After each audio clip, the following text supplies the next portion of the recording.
Hi, I'm Len Rydell, Executive Director of the Blue and Gray Education Society. I'd like to welcome you to another lecture in our symposium, Two Great Rebel Armies, which was conducted in January of 1997 at the Menger Hotel in San Antonio, Texas. Our next lecturer is Richard McMurry. Richard's book, Two Great Rebel Armies, formed the inspiration for putting together this symposium in the midwinter so as that people could get away and relax, enjoy, and think and talk Civil War. And in looking at this, probably no greater or more in-depth thinker exists about the Civil War than Richard McMurry. But what makes McMurray signal and unique is that McMurray did not feel a necessity to write 300 and 400 page books. Indeed, almost all of McMurray's works are 200 pages or less. They're a lot like Earl Hess's books. Earl has just written an innumerable number of books, and almost every one of them seems to come out right at about 248 pages or thereabouts. It's just a discipline in what he's going to write about and how much he's going to present in each chapter and so forth, and the cadenced rhythm that goes forward with that. In McMurray's case, McMurray was anti-technology. Shelby Foote liked to write all of his writing in hand. He'd write so many pages of text every day, no more, no less. And in McMurray's case, McMurray didn't spend a lot of time with word processors or anything like that.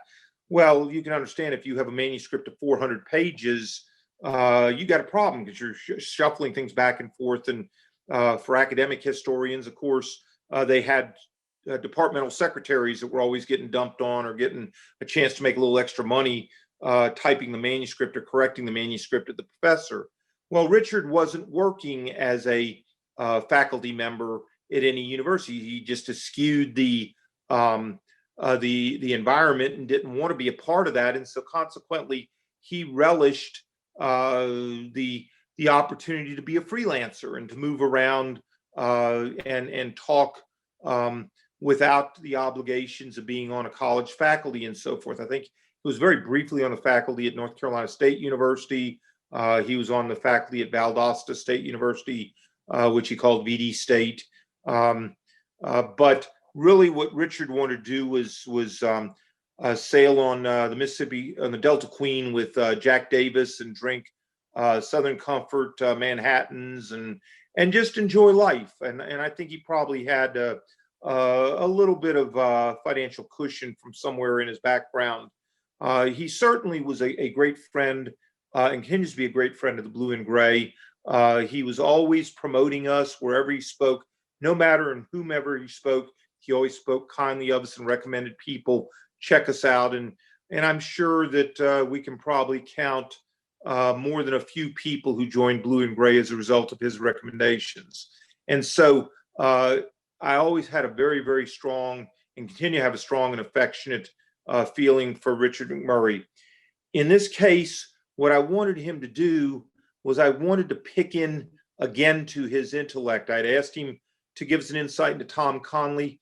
And in this case, I wanted to get back to his thinking, not his book, because Richard's not a reading book kind of a guy like Herman is.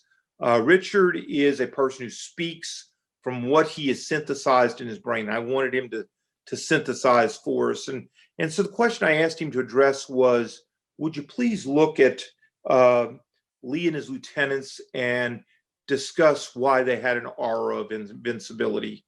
So I think you'll like the topic, and I think you'll like the way Richard presents it. So sit back, relax, and enjoy Richard McMurray.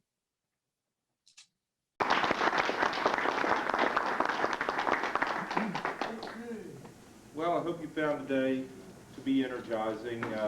We're certainly not rushing you out of the room. There's still a fair amount of beer left over for us yesterday. So please join us in welcoming Richard McMurray.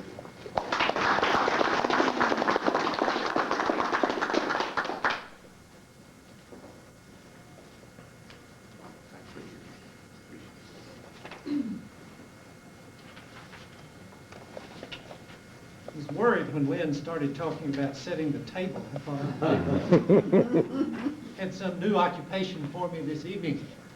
during the buffet, not only would I not wear a coat and tie, but I would be wearing a waiter's apron. And it would be improvement.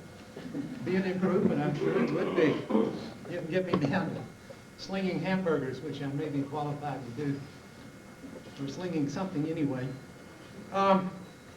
Yesterday, in talking about some of the background on the historiography of the Army of Tennessee and the Army of Northern Virginia, trying to sort of set this up for you, I tried to sketch out some of the basic ideas that the white population of the South, at least the pro-Confederate white population of the South, had begun to develop over a period of decades. We took a quick look at some of their beliefs from the antebellum period, some of the changes and modifications and additions to those beliefs that arose with the war itself, the period immediately after the war, and the period in the 1870s. And I know some of you were not here yesterday, but essentially what I tried to do was to lay out the fact that by, say, 1870 or so, white Southerners, at least the majority of white Southerners, those who had supported the Confederate cause, had convinced themselves that there were certain absolute truths about their history over the preceding 50 or 60 years. And these truths revolved around their belief that the South, prior to the Civil War, had been some sort of golden civilization, the golden age of American history, had been in the antebellum South, when white Southerners, the descendants of the English militaristic feudal Norman aristocracy, had presided over this happy civilization where most of the hard work was done by slaves, and the slaves were happy doing this hard work, and they were laboring away contentedly on the plantations. And that another belief they had was that the Constitution had been a voluntary compact among the states, and that a state had the right to leave the Union if it so chose. And another belief was that the Northerners in general, and the abolitionists in particular, had, beginning in the 1820s and 1830s, proceeded on a systematic way to violate the constitutional rights of the South by interfering with the way in which Southerners wanted to live. And it was this aggression on the part of the North that drove the Southerners to secede from the Union, that drove them to exercise their constitutional right to leave the Union. And everybody knew, this is another belief, that your average typical Confederate soldier could lick 10 Yankees with both hands tied behind his back. And then, lo and behold, they lost. And they had to develop some explanation for this. And as we have seen, the explanation they developed was the overwhelming resources of the North. This was the reason why Southerners lost. We lost because the North had overwhelming resources, numbers and resources. And the little sort of side theme of that it was really Longstreet's fault anyway, because Longstreet messed things up at Gettysburg on July 2nd, and that caused the Confederates to lose. And these beliefs, in one form or another, we're not debating whether these things are true or not. You can argue back and forth about any of them. But the important thing to remember is that the white Southerners in the 1840s and 50s and 60s and 70s believed that these things were true, and that it was the fact that they accepted them and believed them to be true that they acted upon. Beliefs determine acts, and whether the beliefs are true or not does not matter. And I pointed out at the very end that sort of a byproduct of this way of looking at the war was to focus on the war in Virginia in particular, and upon Robert E. Lee and Stonewall Jackson, the war in Virginia in general, and upon Robert E. Lee and Stonewall Jackson in particular. Robert E. Lee and Stonewall Jackson were the proof of the superiority of Southern civilization, of the military prowess of the Confederate Army. There was very little popular interest and support in this kind of thing in the 1860s and 1870s. This was mostly the work of Jubal Early and a group of bitter men. Herman last night used this analogy of the ghost dance. Early and his people leaping around some campfire, chanting about overwhelming numbers, Longstreet screwed up at Gettysburg. This was their explanation. And very few people paid much attention to this. But in the 1880s, this began to change. For one thing, Early and the people who had been working with him in the Lee Memorial Associations and the other groups in the 1860s and 1870s, those were people who had come out of the upper class of the antebellum and Confederate South. Those were people in general who had held fairly high positions in the Army of Northern Virginia during the Civil War. But by the 1880s, this began to change. Some of the touchiness of the South began to wear off by the 1880s. Part of this was the fact that in 1876, the South had regained political control of its own destiny, or at least the white Southerners. They'd overthrown Reconstruction. The traditional term for this is the redemption of the white South. They had overthrown Reconstruction in the election of 1876. The conservative Democrats were back in charge of the southern states. A former Confederate soldier was appointed to President Hayes' cabinet. And pretty soon, former Confederates were being named to the Supreme Court, or they were being named to other high positions in the government. The South had been politically accepted back into the United States by the 1880s. And this took a lot of the bitterness out of the South. Another thing that helped to bring about this change was that a lot of these old people who had been the irreconcilables were now getting to the point where they were either dead or they were just out of active life. They were just sitting around in their little dingy rooms muttering about Longstreet and sticking pins in Longstreet dolls and stuff like that. And they were just isolated. They were out of this, and they were beginning to be replaced by people who were much younger, who had come out of the lower officer ranks or the enlisted ranks of the Confederate Army. So all of this meant that the type of people who were concerned with interpreting the Confederate period in Southern history, where the type was changing, and that the people who were moving to the forefront had other interests and other concerns than trying to prove that James Longstreet was the devil incarnate and that Jubal Early had been the great brilliant strategist of the Confederacy. There were also people who by the 1880s were becoming alarmed at the social and economic changes that were taking place in the United States with industrialization, immigration, urbanization, massive changes in American society. These frightened people. People wanted something to hang on to. And so they began to turn their attention to a search for something in the past that would give them heroes. This was true of Northern veterans as well as Confederate veterans in the 1880s, because the Northern veterans, too, were seeking some kind of meaning in the past. And as they did this, as Gaines Foster pointed out, a lot of the veterans, North and South, began to realize that they had much in common. They began to hold joint veterans reunions all over the country in the 1880s and into the 1890s.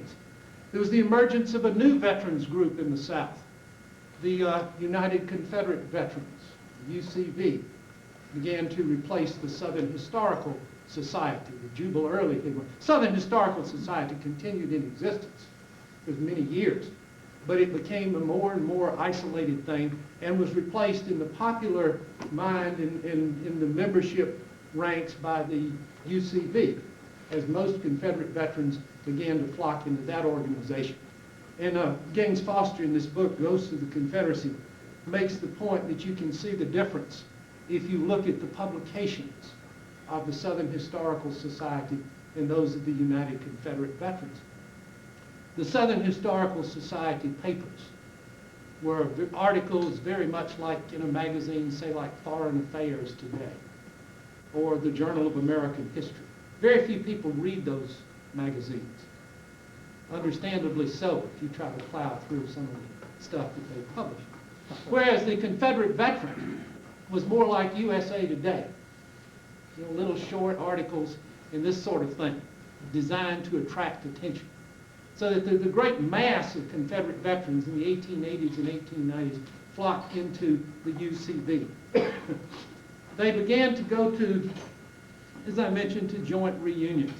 They took up a lot of the ideas that had been developed earlier. The purity of the antebellum South, the heroism of Confederate soldiers, the legality of secession, the fact that the war was brought on by Northern aggression, the heroic nature of Lee and Jackson. You know, this became sort of, somebody had gone up on Cedar Mountain or something and had come down with clay tablets explaining about how Lee and Jackson had been the great heroes and that the defeat had been due to overwhelming numbers. But they also began to stress the role of the private soldier, because so many of these people now were or had been private soldiers. They began to stress the role of women in supporting the Confederacy. I believe it was Herman mentioned last night, about the role of women in the war. They also had by this time Reconstruction to look back upon as a bad time of Republican rule in the South. And by this time they were dedicating public Confederate monuments. They were putting Confederate monuments in the town squares rather than in the cemeteries. In 1889, Jefferson Davis died. And so one of the last links with the high Confederate officials. In 1890, the great dedication of the Lee Monument. By 1890, it was becoming clear that white supremacy was going to triumph in the South, and that the South would remain a white man's country. Spanish-American War in 1898 offered an opportunity for Northerners and Southerners to unite to fight a common enemy. The point of all this being that in the 1880s and 1890s, the nature of looking back at the Confederate experience began to change, and the types of people who looked back at it began to change. And North and South became reconciled in defense of the old ways. Both North and South began to look back on the heroic antebellum civilization. And with the Spanish-American War, they had a common enemy, and the North signaled in many ways that it was willing now to respect the South and to honor the Confederates. In the 1870s, the South got politically back into the Union. In the 1890s, the South got psychologically back into the Union. In 1900, for example, the federal government established a Confederate section in Arlington National Cemetery. You can go to Arlington National Cemetery today, and there's a section there with a monument to the Confederate dead, carved by Moses Ezekiel, one of my favorite Confederates. And they're buried right there, Arlington National Cemetery. In 1903, Confederate Memorial Day was first celebrated in Arlington National Cemetery. And this is a cemetery established by the federal government. Originally, Union soldiers are buried there. Now, not only are Confederate soldiers buried there, but the nation is commemorating Confederate Memorial Day in this national cemetery. 1903 was to be an interesting year, and I'm going to come back to that in a few minutes. 1905, the Confederate battle flags were returned to the southern states. These were flags that had been captured during the war by Union troops, and they had been held by the War Department, and they were returned by presidential order of Theodore Roosevelt to the southern states in 1905. Interestingly enough, about 20 years earlier, a Democratic president, Grover Cleveland, had wanted to return the battle flags to the southern states, and it had roused such a storm of criticism that he backed down. But now in 1905, a Republican president, Theodore Roosevelt, returns the flags to the southern states, and it hardly aroused a ripple of comment. 1909, the bridge over the Potomac River at Washington that had been originally named for Jefferson Davis, and it had that name scraped off during the Civil War, was renamed the Jefferson Davis Bridge. 1912, Woodrow Wilson, a Southerner by birth, elected President of the United States. 1913, 50th anniversary of that little skirmish at Gettysburg. Totally irrelevant to the military outcome of the Civil War, but for some reason people pay attention to it. 1913. You laugh, but you tell me one thing Gettysburg changed about the Civil War. 1913, the 50th anniversary of that battle, big reunion at Gettysburg. Thousands of Confederate veterans go up there for a joint reunion by the Federals. They were still outnumbered, about 5-1, but at least there were thousands of them there. 1914, Birth of a Nation, one of the first great motion pictures. It's glorifying the Confederate cause. I don't know if you've ever seen Birth of a Nation or not. It's one of the few 80-year-old movies that you can show and touch off a riot. But in 1914, it was, well, it still is a great motion picture, just simply from the standpoint of the history of film, because it was, you know, the first picture with casts of thousands and fadeaway shots and cameras zooming in and massive people in the wide-angle shots and all of this. And it is a tremendous motion picture, but if you look at it, you'll also see it's a glorification of white South in the Confederacy. And the Dunning, what historians call the Dunning School of Reconstruction history. The Dunning School is probably the version of Reconstruction that most of you were taught in school, that the Reconstruction governments were corrupt and that it was a good thing when the white Southern Democrats overthrew the Reconstruction governments and reestablished a democratic government in the southern states. Wiped out corruption. Everybody knows there's never been any corruption in any southern state government other than during Reconstruction. What all of this meant, as I said, was that the South had been accepted back as part of the United States. The Confederate experience had been nationalized, and people all over the country were willing to treat white Southerners as worthy foes in an honest disagreement. They were no longer traitors. You know, very few people in the North in 1915 would think of the Confederates as traitors. They would think of them as worthy foes, honorable men, fighting for what they believed to be right. And this view of understanding the Confederate experience is the one that really began to solidify in the 1880s. It reached its high point, perhaps, in the late 1930s with the Civil War film that everybody's seen, Gone with the Wind, which fits right into this tradition beautifully. And it lasted on into the 1950s. Now, I don't mean to imply that everybody agreed with this. You know, there were voices of dissent in this interpretation of the Confederate past. I mentioned yesterday this man, Thomas W. Settle, in North Carolina, who in the 1860s was questioning this version of the Confederate past.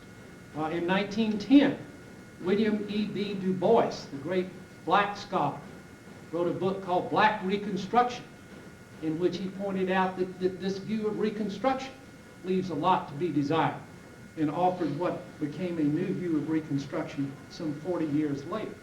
But the point is that the great overwhelming majority of white Americans by 1890 or 1900 or 1910 had accepted this view of the heroism of the Confederates, the virtues of Lee and Jackson. The Confederates were honorable, gallant men. And most of them had also accepted the other parts of that too, about the golden age of the Old South, the happy slaves, the at least the possibility that secession was legal, and more relevant for our purposes here, they had all pretty much accepted this idea that the Civil War was fought in Virginia.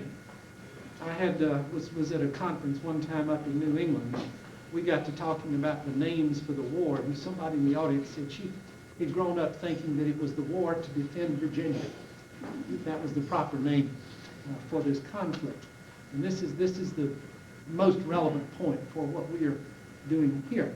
Professional historians who were also coming along in the 1890s and early 20th century also bought into this view of the past.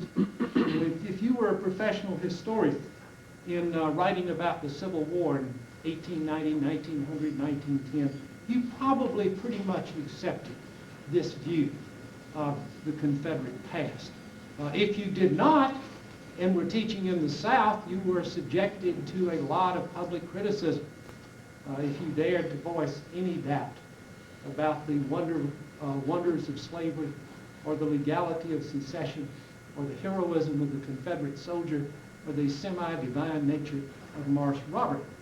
And there are many examples of this, where a historian teaching somewhere would write a book or would say something in class that, well, maybe all the slaves weren't happy, or maybe secession was not legal, or maybe a Confederate soldier deserted. And if the historian said or wrote that, he was subjected to great public criticism from watchdog committees now appointed by the United Confederate. This idea of politically correct, this nonsense that's so ridiculous now, was just as ridiculous in 1900, except it was political correctness from the other side. And you can still get in trouble in certain parts of the country if you challenge this view. You will bring down upon your head a landslide of criticism. Not too many years ago, one writer published an article in the magazine Civil War Times in which he dared to suggest that perhaps some of the motivation of the South in seceding was to defend slavery. And that article brought an avalanche of mail to Civil War Times, more mail than they had gotten on any other article than they had ever published. And much of the criticism, much of the letters were very harsh and critical. I remember Jack Davis was telling me about three of them in particular. One of them pointed out that obviously the writer of this article was some leading member of the NAACP. Another one brought up some question about whether or not this guy was a communist. I mean, obviously he was a communist if he thinks that this was the reason for establishing the Confederacy. And the one that really threw me was somebody wrote in suggesting that the writer of this article was Jewish. I stand before you, a black Marxist Jew.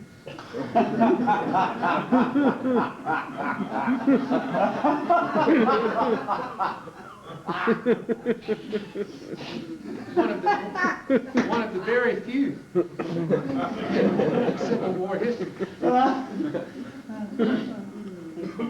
But the point being that this view of the Confederate past, this glorification of the Confederacy, this practically semi-divine nature of Lee and Jackson, this emphasis on Virginia, particularly on the Battle of Gettysburg, all of this was pretty much solidified by 1900.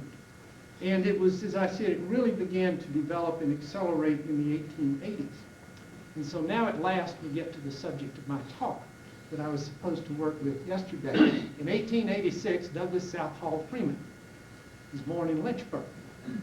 His father was a Confederate veteran who became very active in the UCV, the United Confederate Veterans. In fact, in 1925, his father, Walker Beerford Freeman, was elected the commander-in-chief of the United Confederate Veterans. And his son, as I said, was born in 1886 in Lynchburg, moved to Richmond in 1891. And he grew up in Richmond, which was sort of the center of the Confederate memorial business by the 1890s and became increasingly so as the years went on. They held veterans reunions all over the South. I don't remember if they held one in San Antonio or not. I know they did come to Texas on a couple of occasions. But most of the veterans reunions, particularly the big ones, were held in Richmond. And it was a sort of a set pattern that these reunions followed. Most of the old veterans came and enjoyed themselves. And the great event, the climactic event of a Confederate veterans reunion was the Parade of the Veterans.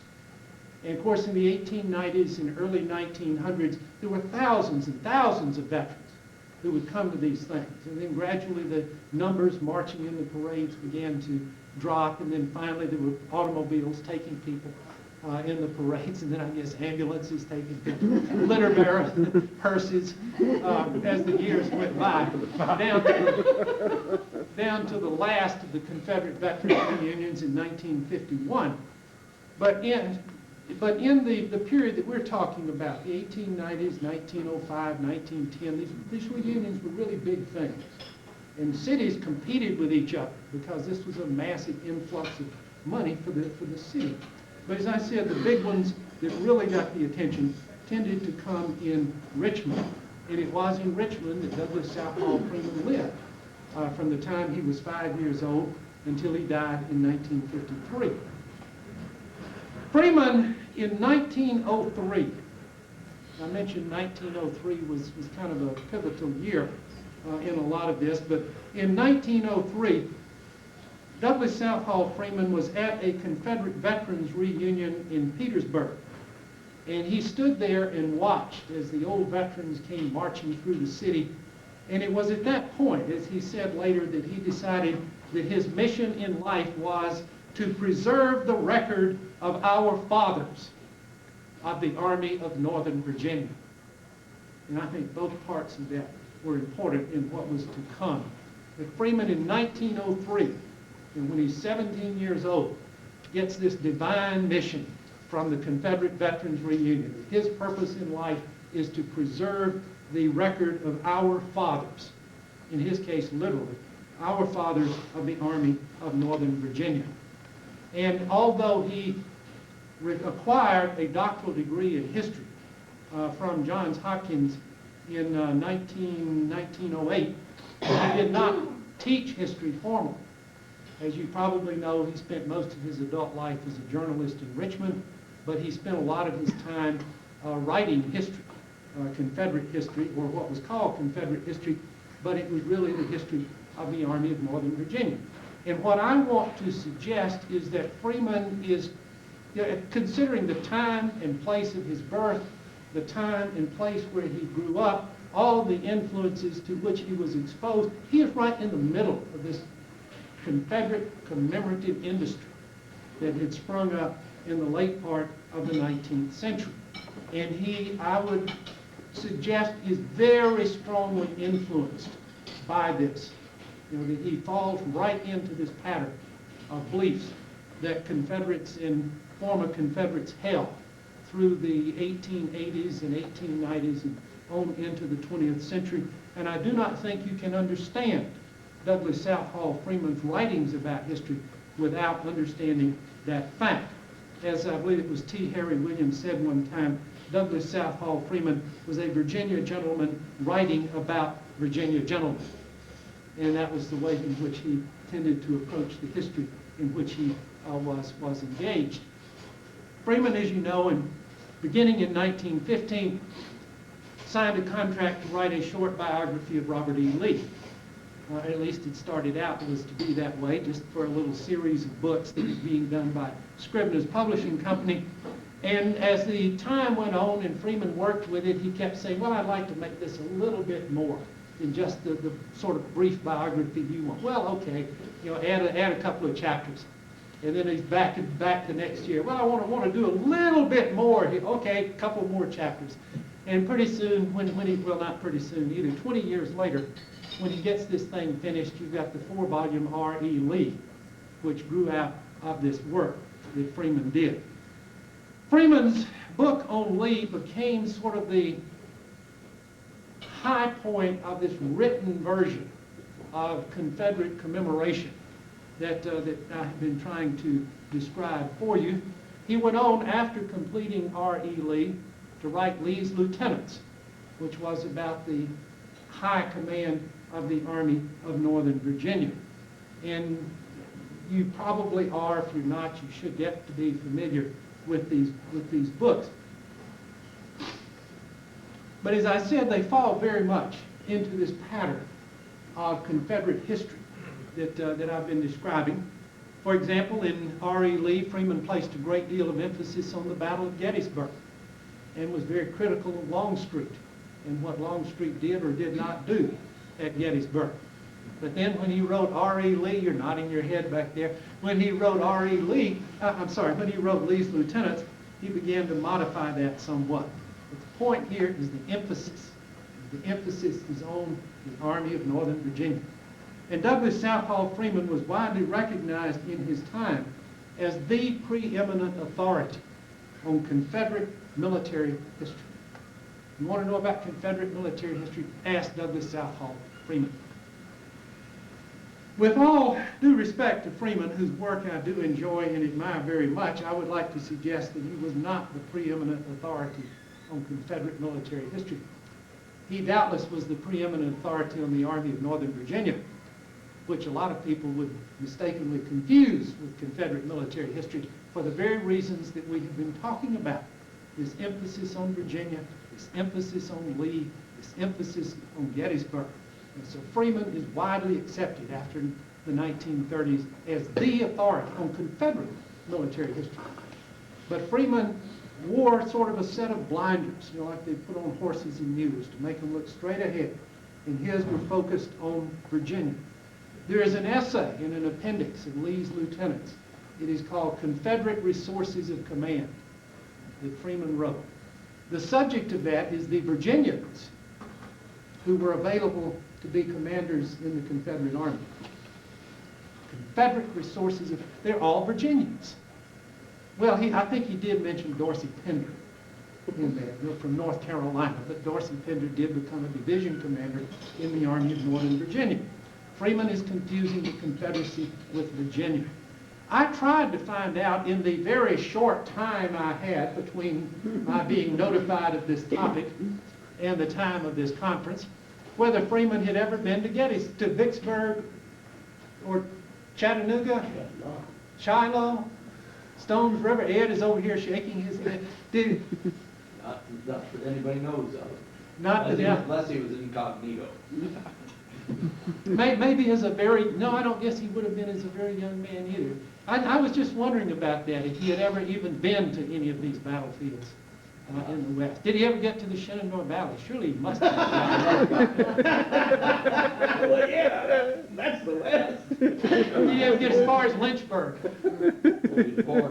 Oh, that's right, yeah. But I bet on the east side of Lynchburg. If we could go back and check that out. But the point being, you see, that Freeman is identified with Virginia. He does not really get out and associate around in the Confederacy. And if you look at what he wrote, you know, he will make occasional references to what was going on elsewhere. But the great overwhelming bulk of what he has to say has to relate to Virginia and to what happened in the Old Dominion during the war. Freeman was a superb writer. I don't know how he gets away with some of the constructions of sentences and stuff. Anybody else, they would just fall apart the way he constructs some of his sentences. But he makes it work.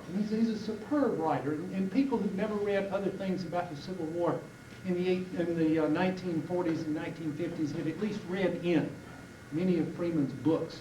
You know, R.E. Lee, I have no idea how many copies it sold now. I know some 30 years ago when I was in graduate school at Emory, Bell Wiley told me one time that Freeman's R.E. Lee had sold more than 50,000 copies of the 4-volume set of books.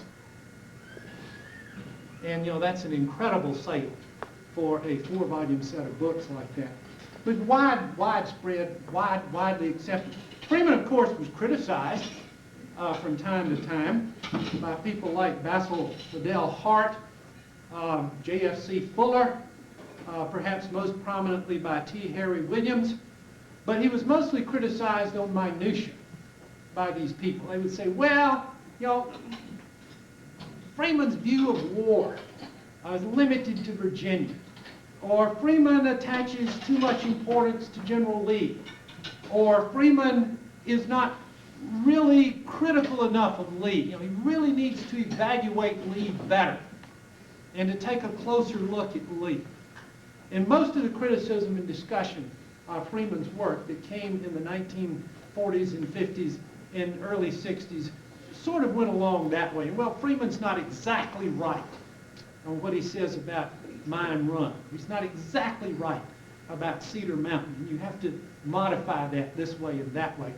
And it was not until Thomas Lawrence Conley came along in the 1960s that somebody really mounted what amounted to a massive challenge to not only to Freeman, but also to this traditional Confederate way of looking at the Civil War experience. And Thomas Conley, I knew Tom, I did not know him all that well, Born in 1938, taught for a while at Mississippi State, wound up his career teaching at the University of South Carolina. Published a couple of books on the Army of Tennessee, Army of the Heartland and Autumn of Glory. Two fine books, although not written anywhere nearly as well as Douglas Freeman's books are written, in which Conley shifted the focus of the war from Virginia to the West. And I was supposed to talk about the historiographical legacy of Thomas Lawrence Conley, and I think that is the historiographical legacy of Thomas Conley. It says we ought to take the war, pick it up from Virginia, and move it out here to the West. Put it down in the West and look at it there in the history of the Army of Tennessee. Because prior to Tom's writing, there had been very little done on the history of the Army of Tennessee. Stanley Horn, in the 1940s, had written a one-volume, very, very general overview of the Army of Tennessee, but nobody had paid much attention to it. Conley launched a much more successful attack on the traditional Confederate view of centering things on Richmond. Herman mentioned last night that Conley liked to stir things up. He did. Sometimes in his writings about the Army of Tennessee, he went to extremes, talking about the characteristics and qualifications of this general and that general. Again, in the short time that I had to prepare this, I tried to find a sentence in Freeman's writings. I think it's in Lee's Lieutenants, I'm not sure, and I cannot remember to which general it relates, which makes it very difficult to find. But there's a statement in there in which Freeman is trying to get around the fact that this general obviously gave false information in his memoirs. And Freeman is saying, well, obviously General so-and-so did not remember or misunderstood what he had done at the time. There's a statement in Conley's book where it says, Hood was a liar. That is the kind of difference that you have between Freeman and Conley. Freeman is much more genteel. General so-and-so obviously did not remember, and Hood was a liar, which Tom said. Tom did like to stir up controversy. Bell Wiley was telling me one time that he had read the manuscript to Conley's book, The Marble Man, which I'm going to talk about in a minute. This is a book that's got some of these extreme statements in it too, and he had been asked by the publisher, read the manuscript, tell us if we should publish it. And he told them at the publisher, said, yes, this is an important book, trying to reinterpret Robert E. Lee and explain why everybody worships Lee, and you should publish it. And then he called Conley, and he said, I want you to understand, I've recommended publication of your book, but I think you really ought to tone down some of the things you say in there. And Conley's response was, you have to make statements like that to get attention. And this is what you were talking about last night. And I'm sure it was that experience that led Wiley to tell Charlie Rowland sometime later, he said, I fear that young Professor Conley is trying to make a reputation as a shocker. And Conley was a shocker. He tried to shock people in his writings.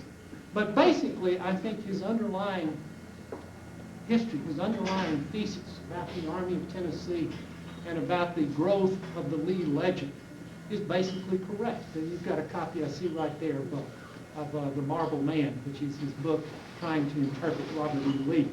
And if you have not read that, I would recommend it very highly. It's really two books. One of them is an explanation of how Jubal Early and the Lee cult and the Virginians sought to grasp this interpretation of Confederate history and turn it to their advantage in the 1870s. And that's very well done. The other part of the book, the one that's the real shocker, is the second part, the little short part, where he tries to reinterpret Robert E. Lee. It's hard to quarrel with his basic thesis because he's arguing that Robert E. Lee was a human being. Yeah, it's very difficult to refute that. But that's essentially what... Robert E. Lee was a human being. Sometimes he got angry. Sometimes he got frustrated. Robert E. Lee liked to have pretty women tickle his feet. My Lord, is that a crime? Well, I don't know. Maybe today it is. No, Governor, I will not tickle your feet. I'm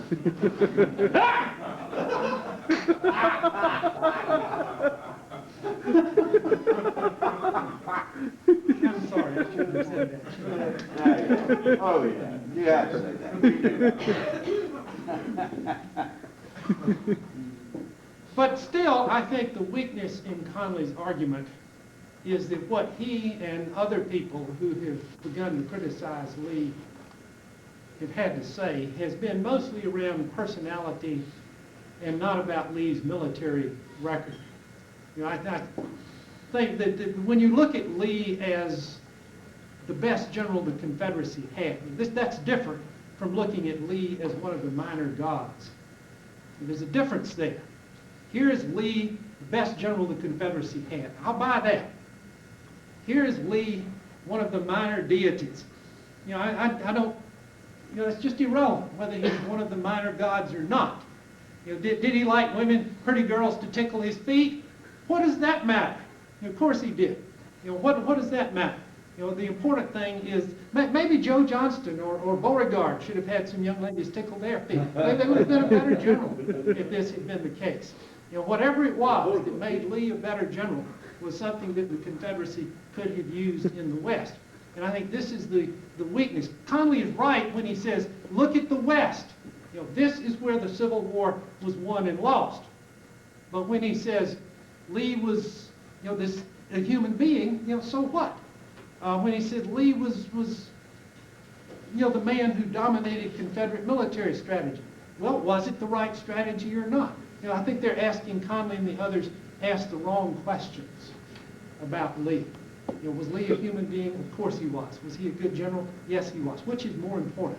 And I think it's the question of his generalship that was more important. Well, I've about run out of time, but I just wanted to sort of try to hit some of the highlights on this. That you know, if you don't read this stuff constantly, you sometimes lose sight of this, but you've got to keep in mind this development of the Confederate view of history in the 1830s, 40s, 50s, 60s, 70s, and 80s that existed pretty much in solidified form by the time that Douglas Southall Freeman became an adult and began to write history around 1910, 1915.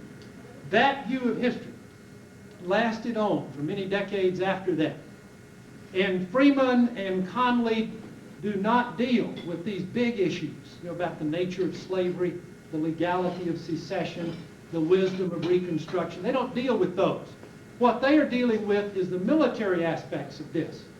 And in Freeman's case, it becomes the habit of falling into this view of looking at Virginia as the epicenter of the war instead of placing it where it really belongs, way over here on the isolated and irrelevant eastern periphery of the war.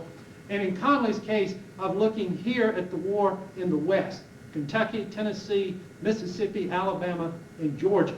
And if you look at Conley as kind of a reaction to Freeman, and if you look at Freeman as somebody who evolved out of this existing Confederate tradition, I think you'll have, for most purposes, a pretty worthwhile and practical grasp on how what you read fits into the larger picture of Civil War military historiography. Doesn't mean that Freeman was always wrong, Conley was always right, or vice versa. But what it does mean is that when you read these books about the Civil War, you need to be aware of this background out of which, or against which, or in front of which these historians are working. Because historians do not work in a vacuum. What they have to say very often reflects their own experience as well as the evidence they dig out of the records when they go around and read letters and diaries and newspapers and that sort of thing. They have to interpret this, and they interpret it through the light of their own experiences. Douglas Southall Freeman, growing up in Virginia at the time he did, had one experience and one view of things. Thomas Conley, growing up out here in Tennessee in the 1940s and 1950s and 1960s, had different experiences and saw things differently. And Conley's ancestors, he says, were in the Army of Tennessee. Freeman's father was in the Army of Northern Virginia. And so you just have this difference between these two Confederate armies and the experience that they have had both during the war and in the writing of the history of it. You just need to be aware of that. Now, I'm not saying one was right, one was wrong. But you need to just keep that in mind when you do your reading about the war. Questions? Comments? Yes? No, I think this business of the myth of Southern superiority and the importance of Virginia in the war is something that perpetuated up until the 1950s or 60s, because that's what I grew up with in the 1940s. You got prominent writers today doing that. And I was totally amazed at one time when I went to the Hall of Valley in Shenandoah Valley and discovered all of this. They actually had a chronological chart of the war in the East and the war in the West. And here are the things that started to come unglued in February of 1862, and I had been totally unaware of that, blissfully unaware of that for most of my growing up years. So it's been relatively recent that the issues have been raised, aware of the strategic importance of the war really took place. I sometimes in the summers am fortunate enough to be invited to go on Civil War cruises on these various steamboats on the Mississippi, Tennessee, Ohio, and Cumberland rivers. And I remember a couple of years ago we had a gentleman there from Massachusetts. And I don't know how he wound up there, but he did. And I remember him shaking his head one time when I think we'd spent the day at Shiloh or something, and we were on our way to Fort Donelson. He said, I had no idea all this was out here. Yeah. And you probably didn't know anything was west of the Hudson, or maybe the Charles. And people just did not pay attention to this until the 1960s. And, well, incidentally, I'm a native Baltimorean, so you can see from what perspective I saw it. well, one of the things is that the armies that fought in the East, as a general rule, produced more literature than the armies that fought in the West. You don't have a great collection of post-war memoirs by Confederate soldiers who fought in the West. There are few, like Sam Watkins' Company H, the Company H of the 1st Tennessee, and that's quite contrast to the Army of Northern Virginia, where it seems every company had 4 or 5 people who kept diaries and memoirs and letters, and there just hundreds and hundreds of these things. You can sit in a library at the University of Virginia and write a pretty good history of the Army of Northern Virginia without ever going out of that building. But if you want to write about the Army of Tennessee, you have really got to do some traveling. Because number one, there is no great comparable body of published memoirs on the Army of Tennessee, although there are more now than there were at say 30 or 40 years ago. And number two, the letters and diaries that were kept at the time are scattered across the states where the troops from the Army of Tennessee came from. The Army of Northern Virginia was, at most times of the war, 35 or 40% of the troops in there were from Virginia. And another 35 or 40% were from North Carolina. It says, Richmond, Washington, Richmond, Raleigh, and you can pretty much do everybody in the Army of Northern Virginia. They had a smattering of troops from elsewhere, including 3 regiments from Texas and 1 from Arkansas. But very few people who were outside Virginia and the Carolinas fought in the Army of Northern Virginia. Very few Virginians and Carolinians fought in the Army of Tennessee. So if you want to study the Army of Tennessee, you better get your gas credit accounts in good shape and your frequent flyer miles out, because you have to move around a bit.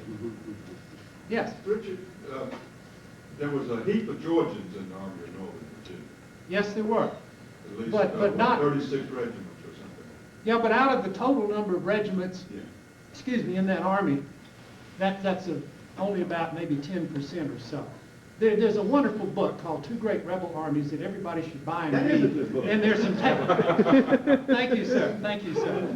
And as soon as you finish that, you should buy and read a biography of Stephen D. Lee. And that's a good book. But there's some tables in there that have some numbers about the regiments.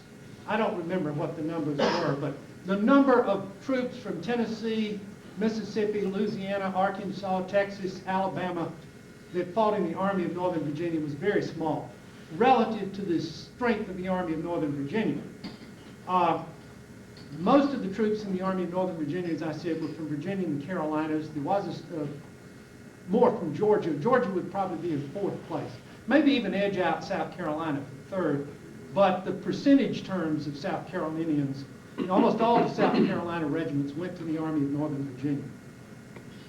And although there may have been fewer, South Carolina was a small state with a small population, and more than half the population was black. And somebody said one time South Carolina is a small state with a big mouth that gets its neighbors into a lot of trouble. And having lived in both Georgia and North Carolina, I can testify to that. You did mention the role of perhaps indoctrination and all that. You did mention the UDC. Well, in my generation, in the late 40s in Constellium Grammar School, I don't know how it was in Claremont. We had We used to an beat annual you guys in contest, football, you know. the essay. We had an annual UDC essay, supposedly voluntary, but it really wasn't. And I can quote two rules to you from that I remember distinctly. You wrote on somebody like Gordon or something like that. And two rules. One, you were automatically disqualified if you used the word Civil War. Two, you had to use the words war between the states in the essay. Yeah. That's probably changed, but they do still have those essay contests in places, and they do still annually underwrite the publication of one monograph. Mm-hmm. Anything else? Well, yeah, I got one thing. We might talk about this more in private, but I think everybody would be interested in this too. I said last night that I thought Freeman was right about the resources of command becoming diminished, and I thought that was in harmony with one of the main themes that you have in your book, Two Great Rebel Armies, that the resources of command are becoming diminished. But then something that you said today suggests to me that you think that perhaps the Virginia resources were becoming more diminished than the non-Virginia resources were. And here's the clinker. You make the point that that the vast mass of the VMI and Citadel folk found their way into the Eastern Army, and that was good because they had some military training and experience. But that little reform school that I went to was founded in 1842, the Marion Military Institute. Boonville, Missouri had a military school, antebellum. LSU had operated for a year under the presidency of William Tecumseh Sherman as a military school. There must have been lots and lots and lots of military schools in the West. There were fairly large number of them, including the University of Alabama, which had been converted to a military school in the late antebellum period. There was at least one military school I'm aware of in every state, including the Arkansas Military Institute at Tulip. If I were going to build a military school, I would not put it in a town named Tulip. Are you familiar with the compendium of letters called Tulip Evermore? Yes, Tulip Evermore. You're right, there were military schools across the South. Most of them were small. Most of them had been established in the 1850s. Many of them, incidentally, with the faculty from VMI. Mm-hmm. And I know, for example, that Bastrop Military Academy in Texas, Sharon Military College in Madison, Mississippi, University of Alabama, I believe what is now LSU, but I'm not certain. Oh, definitely, but it only for 1 year. Yeah, I mean the VMI guy on the faculty there. Oh, yeah. And incidentally, there was one alumnus from VMI who, I believe he went to VMI first, and I forget why he left there, but he went to what was it, the Pineville Military Institute or something that became LSU. William T. Sherman was the president of it. This guy went to VMI, then came to Pineville Military Institute, and his boast in life was he was the only one ever to be taught by both Stonewall Jackson and William T. Sherman. But a lot of what I'm suggesting is that, number one, the number of graduates or number of people who had attended these schools was relatively small. Number two, the point that I mentioned yesterday or last night, I forget which, that Bruce Allardyce brought to my attention, that the people in Mississippi, Texas, Louisiana, Arkansas, who volunteered for military service, who'd had military experience, volunteered for military service, wind up in the first regiments organized from their states. And those regiments are the ones that go to Virginia.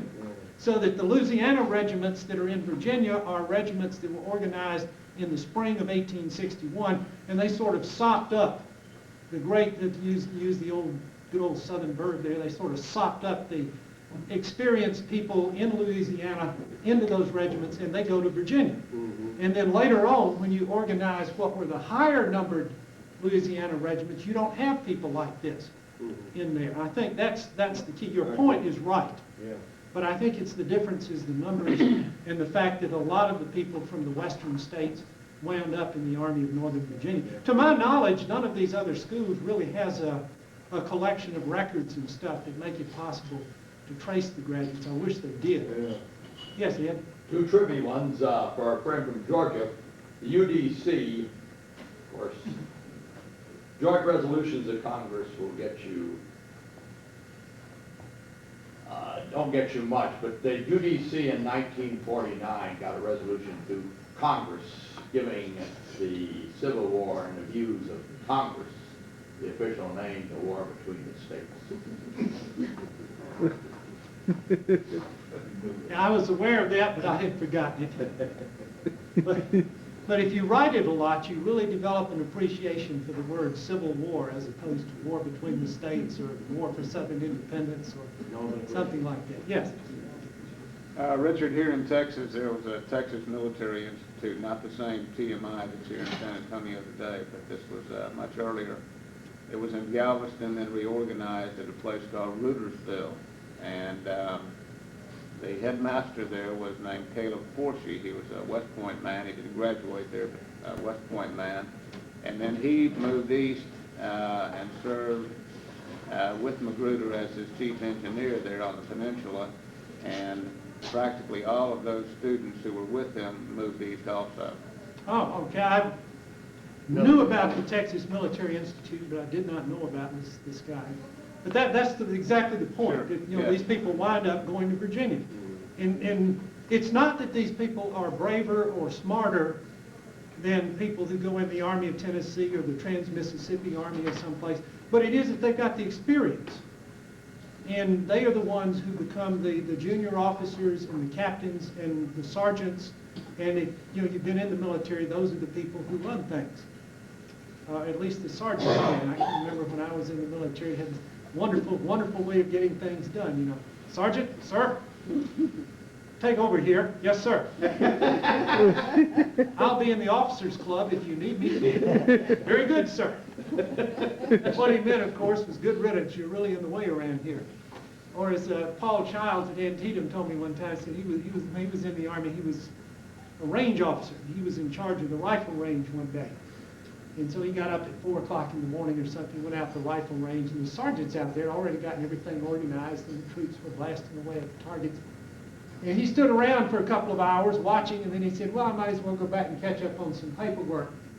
And so he told the sergeant, he said, I'm going back to my office to catch up on paperwork. And the sergeant said, sir, you can't leave. We need you here. What for? I'm not doing anything.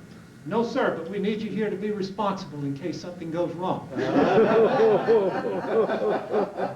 Which is the true use of an officer, I guess. Yes, Ian. Tell a little more on the respect sergeants get. Very early in the Marine Corps, we had a guy who had been a punching bag for Buddy Bear. A mean guy. And we had this young Lieutenant Owen Stebbins. And they'd given, Wright had gotten drunk on Bush gin in Samoa. And they gave him a task of cleaning up a place that was not very clean.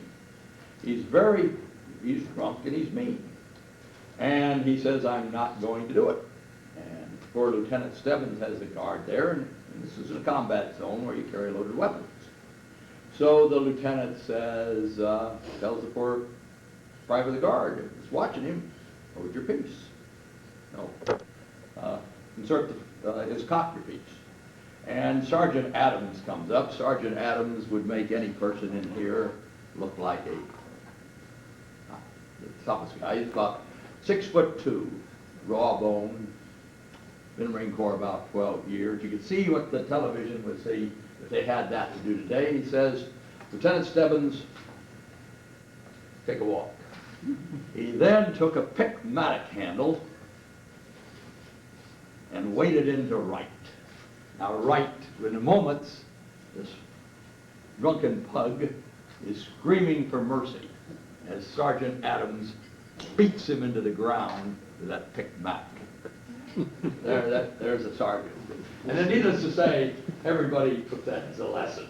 Well, I know if you're an officer in the Army, you better get along with your sergeants. You will be in bad trouble if you don't. I knew this guy was a mess officer when I was at Fort Campbell, and he got the mess sergeant angry at him one day for some reason. I don't remember why. And he left that evening, and right after he drove away, somebody called the MP post at the main gate and said a blue Chevrolet with an Illinois tag was seen driving away from the officer's mess, and we're missing about half a dozen hams. And by strange coincidence, when they stopped this blue Chevrolet being driven by the mess officer at the main gate, they found half a dozen hams in the trunk. The guy was still trying to get out of that when I left. As far as I know, he still is. Anything else? Okay, thank you very much.